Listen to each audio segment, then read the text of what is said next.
Hey, podcast listeners, this is your host with the most, and I just wanted to let you know that this episode is going to talk about Just Dance. We're going to talk about the reasons why you might want to be a part of a gang and how great Sam Rockwell is. So we're going to cover a lot of territory. I want you to not sit back and relax. I want you to be slightly tense when you lay down and listen to this episode of JJ Meets World. And by the way, if you'd like to help support our podcast, visit jjmeetsworld.com where you can donate to our Patreon, pick up some killer swag at our merch shop, or click the link to Apple Podcast and give us a 5-star review. 1, 2, 3, 4. JJ Gordon, sort of like that Indiana Jones, in that he's always sniffing out his next adventure. Yes, he is. He's always interviewing guests so he can have them on his show and they can talk about pop culture, arts, and leisure. JJ has his flag unfurled and he likes his french fries curled, and he's fun and then he twirls as he goes to meet the world. He will march into the rain even if his ankle sprained. Take a peek inside his brain. This podcast is called JJ Meets World. Tucker, this last week, the kids at Fargo South High had what they called the Curtain Call Carnival.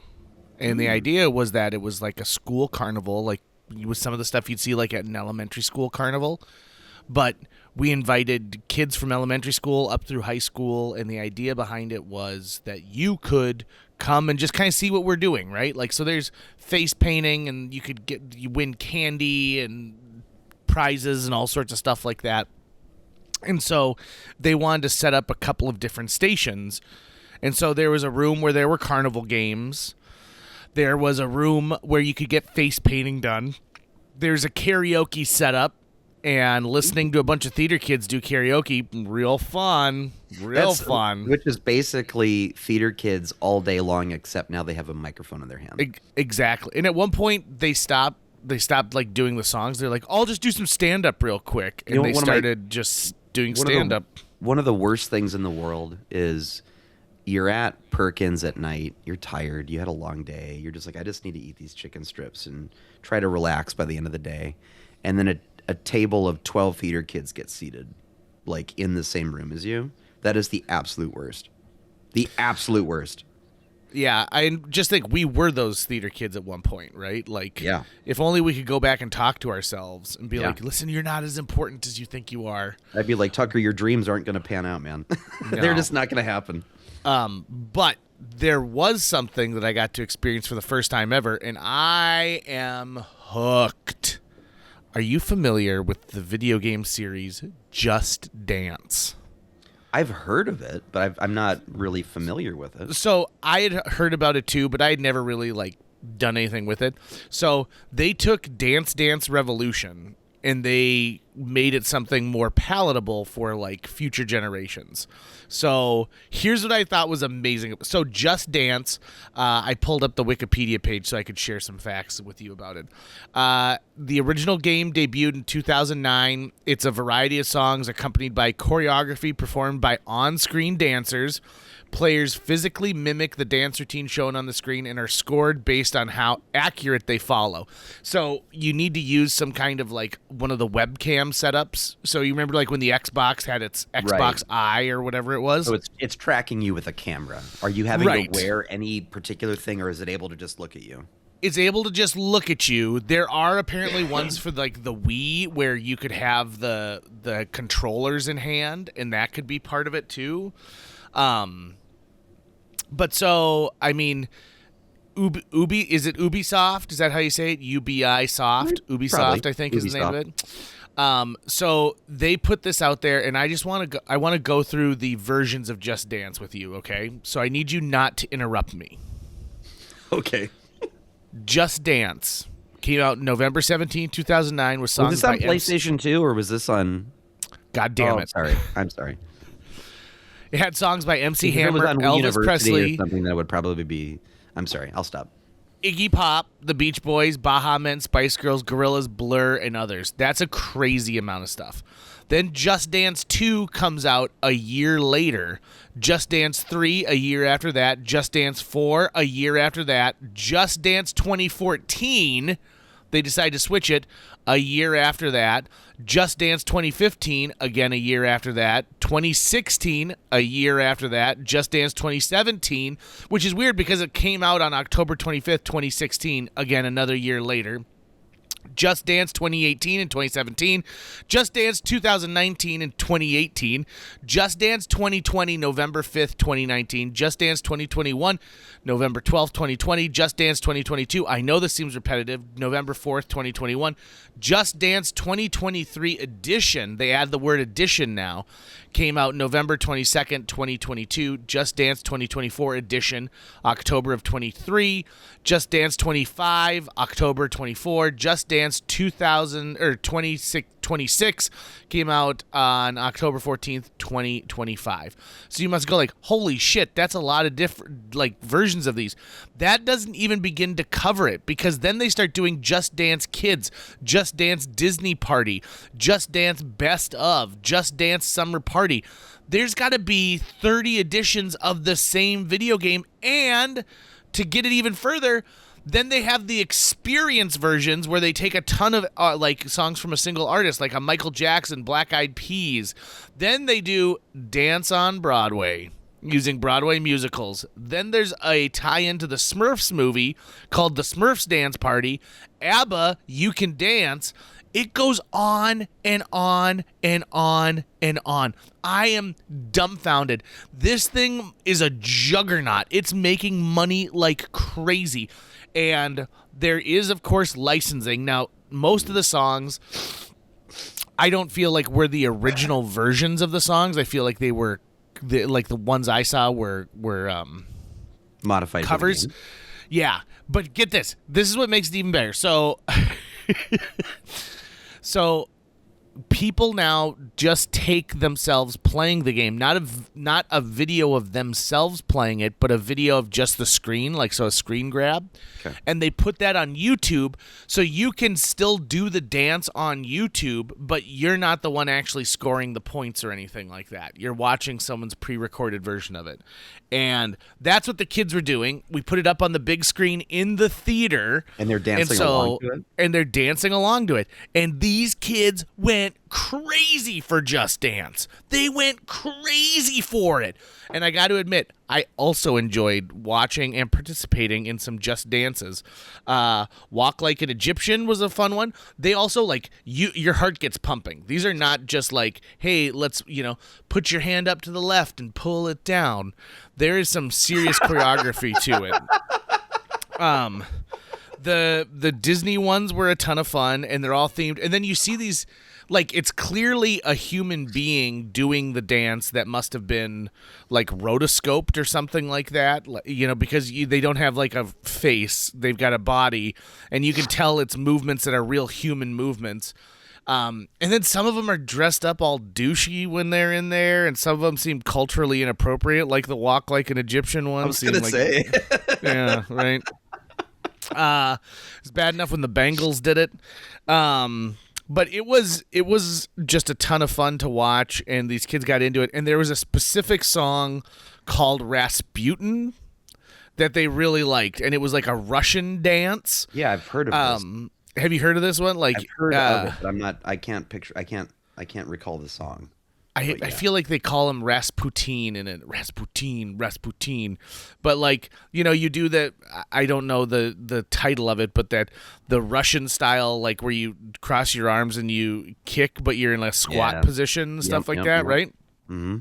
But the kids got really into it. And then there's varying degrees of difficulty, right? So I'm now a big fan of Just Dance. I've watched a lot of Just Dance videos on the YouTube. And I also did something that was really dumb that day. And I just got to put it out there real quick. I sang the DuckTales theme song for my karaoke choice. And the kids all were like, oh, this isn't the DuckTales theme. And I said, yeah, it is. And they're like, no, the DuckTales theme is by, like, Carly Mignon or whatever. And I'm like, no, it's not. And they said, yeah, it is. And they showed me the version, and like it's true. So they technically are true. It's true that there is a version of the DuckTales theme that is sung by someone more modern from the reboot series that they had from a few years ago, which is just fine. But I go for woohoo, the classic one. But it was it was just interesting. And then I saw that, on YouTube there are just millions of karaoke tracks with the words and everything. If you are a karaoke person and you're setting up a business, no, let me put it this way. If you are a company that sells karaoke tracks, which was huge for a while, right? Like, because you had to have the words, you also had to have the discs and everything like that. Did your business just dry up when YouTube hit? Is it one of those situations where the internet killed your business because someone else made it available and you don't have to pay a dime for it? I mean, if you run a crappy small town karaoke thing, why would you invest in anything other than an iPad? Right. Did I ever tell you about my uncle who was obsessed with karaoke? Absolutely obsessed with karaoke. My uncle John Jansen on my dad's side, rest in peace. So he lived in Kentucky and married to my aunt and my aunt Nisi, and his whole professional career worked in insurance. And he was like a VP of, different kinds of insurance and stuff. And so, kind of a high roller, doing a lot of business, traveling a lot. And he loved to sing. And karaoke was his jam. Like that was a good night out, was who's doing karaoke? Where is there karaoke locally?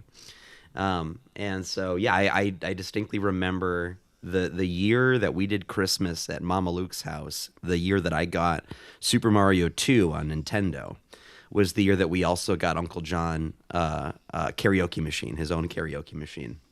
So I've got all this footage of him just singing "My Girl" and stuff at Mama Luke's place. Anytime I think of karaoke, I think of Uncle John, because that he was like he would travel for work, and then when he would get there, he would do this was even pre-internet. He would do research to figure out where is the closest karaoke bar. Where can I go? I need to do this. I need it, right? And so I always think about him when I think about karaoke. Oh, I love, there are also like famous karaoke people probably in every town. Everyone's got a story. My famous karaoke story, and I told this on air the other day, and somebody was chiming in the text club at KFGO. But when I went to Edinburgh, Scotland, I went there because our friend Rachel was in Scotland, and so we were like, oh, we'll visit her. And then our buddy Sean also went over there, and then Jason was in England, and so he came up to like visit us. And before Jason got there, there was a night when we went out. I don't think Jason was there yet, but we went out to a place called the Three Sisters, and it was like an old castle that they had turned into this bar, and we, like, Sean and I went up and did Paradise by the Dashboard Light, Meatloaf's famous song, which is like 7 minutes long. And we called ourselves Shawny and the Dragon. And we're these two Americans just doing this obnoxious, because since Sean can actually sing, he would do the male part, and then I would do this like strut across the stage, like I had a little show that I put on, and then stop right there. And so we do this, and then 2 days later, we're enjoying delicious Indian food, and our waitress goes, hey, weren't you two guys at the Three Sisters the other night doing that? Are you're Shawny and you're the dragon? And I have never felt so famous in my entire life that we were remembered days later. It was, it was exquisite. You know what that means is that there are probably groups of friends in Scotland who to this day still bring that up, right? Guess when we were at that bar and those two Americans did Shawny and the Dragon? Yeah. I bet that conversation happens at least once a year. And I bet that they say it like they say it when they see something grotesque about America. You know? At least they've got Shawny and the Dragon. Exactly, They got right? that Like be going like for 'em. when they're like, "Hey, have you guys heard about the Mick Arch?" Yeah, but at least they got Shawny. At least Shawny and the Dragon are over there. Oh like, yeah, bringing guys. it back. You guys know who doesn't appear in the Epstein files? Shawny and the Shawny Dragon. and the Dragon. Yep, bingo. We turned down that gig. I Always am, do your research, guys. Always do your research. Yeah, always. And like for us, it was about the art. Everyone knows that. We don't perform on islands. Well, we technically did. Scotland is an island. That's true. Yeah, we on large non-Caribbean islands. Although I would say by that argument, any landmass surrounded by water is an island. But anyway, yeah, that's true. I wonder how big does a thing have to be? Because like, is Greenland considered an island? that's a great question. I mean, I think at minimum, like Ireland, Scotland, even all of these countries that are there will often lovingly refer to themselves as an island. Yeah. So I think they're not technically one, but we get it, right? Like, yes, you are a smaller body of land surrounded by water for the most part. That makes sense. Mm-hmm. I wonder if it has to be like how many tugboats you have. Mm-hmm. Like if you have X number of tugboats. Which, by the way, if I was going to be the captain of a seafaring vessel, it'd be a tugboat. Don't you think I'd be a good tugboat captain? You would be. I think you would. I think there's a lot of things you'd be good at, JJ. I think you'd be good at. Do you know what they'd call me? Like when I'm on land, other than captain, because you're not when you're not on the vessel, you're not captain. Really? They call me tugger. Tugger. Yeah. Tugger nuts. What? Tugger nuts. What's tugger nuts? I just I don't know where I heard that from. I think Deadpool. I'm not sure. Oh yeah. Yeah. It sounds risque. You know what Tugger sounds like? Tucker.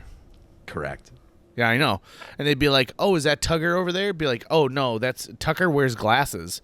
And they'd be like, "No, Tugger." Be like, "The captain, the tugboat captain? Yeah, that's him." When he's at ocean, but right now he's knocked out. Are there other jobs where you don't get to refer to yourself as whatever it is if you're not on your vessel or something? Like, for example, like the CEO of Procter & Gamble is always the CEO of Procter & Gamble, not just when he's at the Pampers factory or something like that. But a line cook is only a line cook when they're grilling burgers. If they're just at home, they're not a line cook. See, I disagree. Wow, I disagree. I was trying to figure out what your logic was here. I guess I was wrong.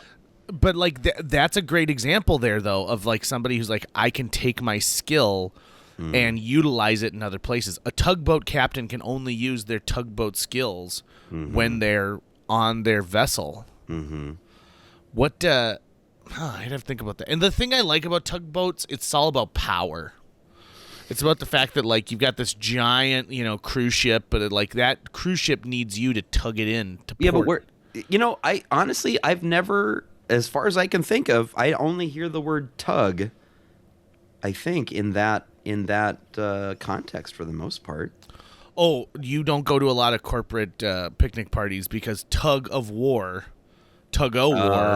is also massive. Yep, you're right. I also think that there's You're right. I don't go to a lot of corporate like events. You and I are on camera right now, but the people can't see it. But there's also like tug.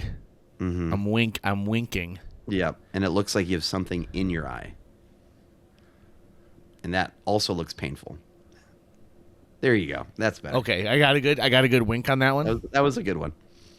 Of all the great skills I have in my life, winking is not one of them. I've never been been able to do a sly wink or anything like that. It makes your face look weird. Does it? Yeah, you don't like sometimes I have to hold one of my eyes because I want both of them to like. I want to blink. I'm great at blinking, just not winking. Every time you wink, I think you're about to sneeze. And you know what? You're actually right. Most of the time, I do want to sneeze. Right? Yeah, you're like. In my house, in my HVAC unit, I have this ultra-powered, like ultraviolet light that you put in there, and it kills bacteria in the air. And every now and then you have to replace the bulb. And I have to replace the bulb. And so I'm looking at the device right now that I have to put into my HVAC unit. And here's the thing. I normally don't take... I never adhere to warning signs. I'm always like, I know what I'm doing. I'm fine. But the one That's why warning you can sign I never do adhere take to. JJ to the zoo. You can never take Oh. JJ to the zoo. Yeah. Do not feed the animals. Why not? They look hungry. Do not step over this railing. I could fight a gorilla. I'm fine. You know. But the thing is, like, they say the bulb, and there's warnings like all over the package. It's on top of the package. It's inside the package before you open the cardboard that's in there.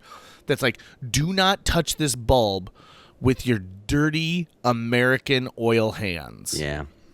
And so I always use a pair of non-latex but like rubberized gloves when I have to handle. And I've had to do this 3 times in my entire life, but that's the one thing I am terrified of is touching this bulb and then being like, was it going to explode? What happens? Like, is there something bad that's going to happen to this thing? And Yeah, then, that's what happens. It explodes. I think that this is where it comes from. Is my mom told me something when I was younger that I have never forgotten, and it's one of my greatest fears outside of a snake being in a toilet. My mom told me that you have to turn off the light switch if you're changing out a bulb, which makes sense. But if you put the wrong wattage into a light bulb, like an overhead ceiling light, and turn it on and it's the wrong wattage, the bulb can explode and send glass shards everywhere. Mm-hmm. I know that that's not true. Definitely not. I know that it blows the filament, right? Like, if that were the situation where like the bulb is going to burst, there was such a surge of electricity that went through there that like your house was struck by lightning at that exact same moment. Something else would be going on if the bulb blew up. But like, so I always had this idea of like putting a bulb in and then like it exploding and then my hand being just like blown off. like a firecracker. Like a firecracker. And so even like when I'd go and I'd turn on the light, I'd, get my body as far away and I'd flick the light and I'd kind of turn away and I'd close my eyes because I don't want my glass to get in my eyes. I still do that. Dude, I am almost 43 years old, and I am terrified of a light bulb exploding. So no wonder I'm so, like, afraid of this ultraviolet light. Come on. Like, these are things parents don't understand that they do to mess up kids for the rest of their lives. Well, hey, By the way, you stayed safe. I got big Diet Cokes today. You see this? It's a pounder. There's a 16 fluid ounces. When did you crack that open? Oh, last night. It's been in the fridge all night. So it's cool. So that's still part of your routine. I'm glad some things don't change. And hey, watch this. See this? See how this one's empty? Here comes the second one. Look at you. There you go. Did you open both of those last night? You bet your britches I did. You bet your britches I did. So that you're ready. Vile, JJ. Oh. My co-host on my radio show calls them rotten. She's like, JJ only drinks rotten Diet Coke. You know what? And I'm like, yeah, I love my Diet Coke rotten. I agree. Spoiled, hey, yeah. I want to tell you about a movie I saw, but I can't tell you any part of the plot because I want you to see it without having like heard about the plot. So I'm just going to tell you some things about it. I saw this movie without seeing a trailer. I had only seen the poster for it. And it's called Good Luck, Have Fun, Don't Die. And it stars Mr. Sam Rockwell. And my God, Sam Rockwell, name something he's not great in. He's just awesome. I agree. And this is one of those roles where I don't think anyone but Sam Rockwell could have done this. Like, it's that good. And I convinced my sister to watch it, and I said, look at the trailer, don't do anything. And that's a tough sell for a lot of people, right? Mm-hmm. Is the idea that, like, hey, you don't watch a trailer, you just have to go into this blind. And I think we did that a lot more back in the days. I mean, that was the sellability of a lot of celebrities was like, it's a Tom Hanks movie, so I can see anything I want with Tom Hanks in it. I remember how big of a deal it was that suddenly on Apple.com you could watch movie trailers for upcoming stuff, and like suddenly that on was demand. Like, whoa, what? That was huge. That was pre-YouTube. I used to tape a television show that was on E called Coming Attractions. And Coming Attractions was a television show that just showed you movie trailers. And then they would do like a little intro and be like, oh, the new movie from, Gore Verbinski's coming out. It's called Mouse Hunt. Let's take a look. That was where the premiere of the trailer for Batman and Robin happened. Like there was like 2 days of commercials where the new trailer for the new Batman movie is going to be on E. And so I recorded it on a tape and then brought it to school and asked Mrs. Lisco, my 6th grade teacher, if the class could watch the trailer. She said yes. And so we watched the trailer for Batman and Robin as a class. Oh, that's delightful. Look at you. I was so ready. I was so pumped. Okay, so I want to go back to this real quick. So I convinced my sister to watch this movie. And this is what she said to me. That Good Luck Don't Die movie was so goo. She meant good. Okay. Totally different, funny, suspenseful, and the storyline was so good. Great recommendation. Thank you. And I said, yes, I'm so glad. The opening with the restaurant. Wow. I hadn't seen a trailer, went into it blind. Wow. And she responded, so good. I didn't read the description or anything, just like you said, so I had no idea what was going on. I loved it. The opening scene was amazing. Sam Rockwell knows how to do a goddamn monologue. The super fun to see. Oh, and then I'm not going to do this because it gives away a little bit of a plot. But it was great. It was great. It was so good. It was great. And then I started looking back at Sam Rockwell's filmography. That guy just crushes it. And he's in movies that people just like. Moon, I don't ever feel like got the full attention it should have. And Moon was such a good movie. He is in my favorite movie of all time, which is Teenage Mutant The Green Ninja Mile. Turtles. Oh, Teenage yeah. Mutant Ninja Turtles. And he goes, regular or menthol? He's also given a tour of, like, in all honesty, that gang hideout was awesome. amazing. I would have become a member of, like, the Foot Clan gang. Yeah. I saw a Reddit post recently where someone said, we got to bring back that 90s aesthetic where all cool hangouts for kids had ramps everywhere. And you could just skateboard or slide or ramp down anything you absolutely wanted to. Right? And they were all eating Burger King. I remember Yeah. that specifically. Like, that was a big thing that they were going What to are you have some standing BK. here for? Let's get him. And then Casey Jones is like, are you next? You want to fight me next? And then Sam Rockwell's like, we have a loyalty to the Shredder. And then Splinter's like, the Shredder uses you. He poisons your mind to achieve that which he desires. He cares nothing for you or the people you hurt. And then Sam Rockwell goes, we're a family. And then Casey Jones goes, family? You say family? You mean all this here and that down there? Family? And they walk away. And then the last scene with our guy is he's being interviewed by the chief of police, who's like, "Hey, I want some answers here." And he goes, "Check out the warehouse on the Eastman warehouse on the East warehouse on Lairdman Island." I forget how he says it, but he puts the names of the creators of the turtles in it. He goes, "You get your answers there." So the thing I need to see is if they ever do. I know they're filming a new Turtles. I don't think it's connected to the old films, but I would love to see a new Turtles connected to the old films, and we bring Sam Rockwell back and Judith Hoag. Yeah, you know what I think? I think that Sam Rockwell. I think this happens in the Turtles universe. That is actually Sam Rockwell, and Sam Rockwell was a part of the gang. And then he decided this is not good for me. He became an actor. He's like, I'm going to become an actor. And I'm going to use the trauma that I had from being a part of this gang to make my life better.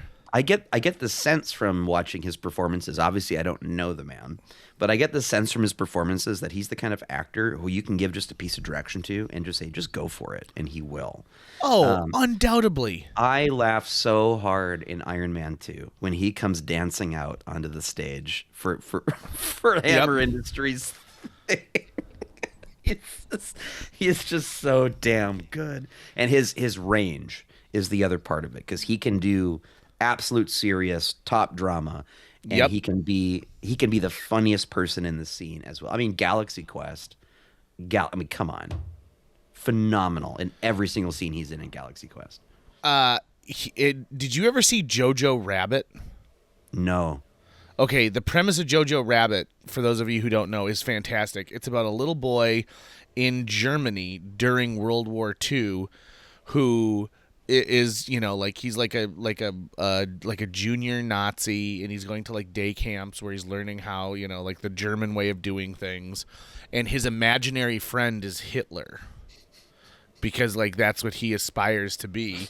And it sounds ridiculous, but Taika Waititi plays the imaginary version of Hitler, but Sam Rockwell plays this like German, like this guy from the German army who's like very exalted, and they kind of pull him around for personal appearances and stuff, and they're like, oh, it's the Hammer or whatever his name was. It's just fantastic. It's so good.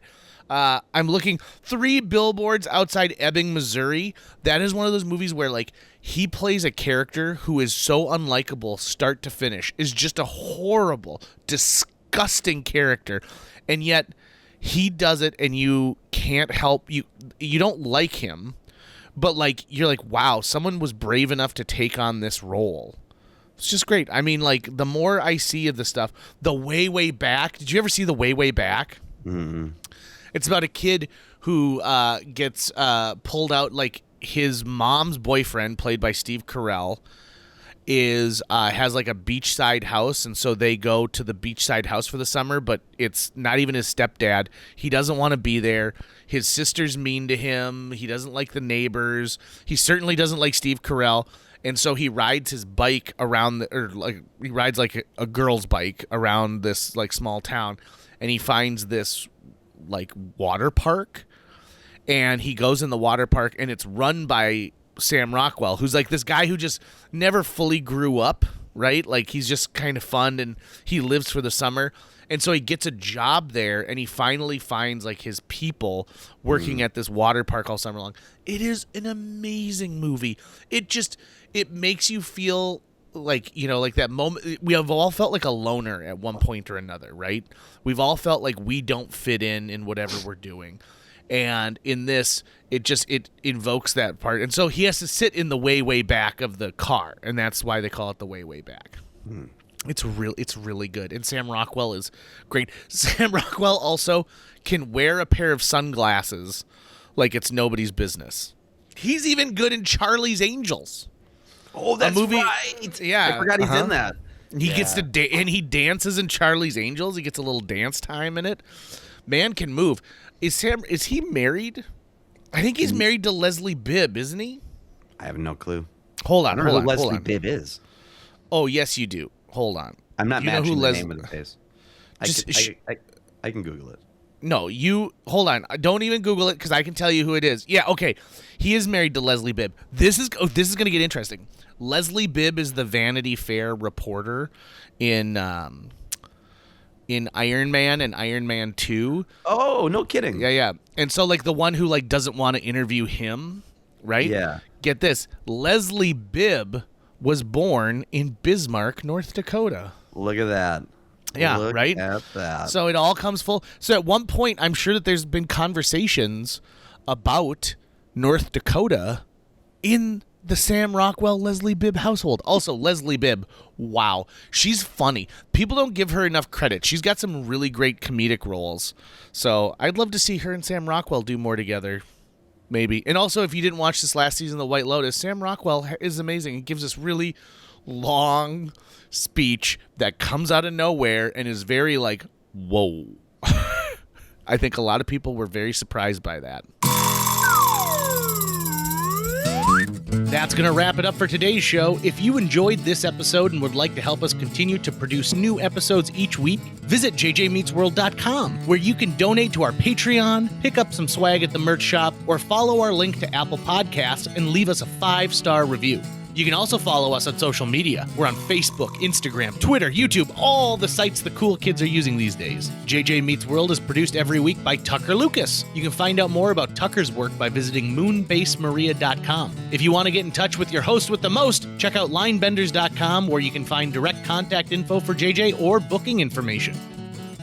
Originally, when he got to Hollywood, he went by the name Sam Rockgood.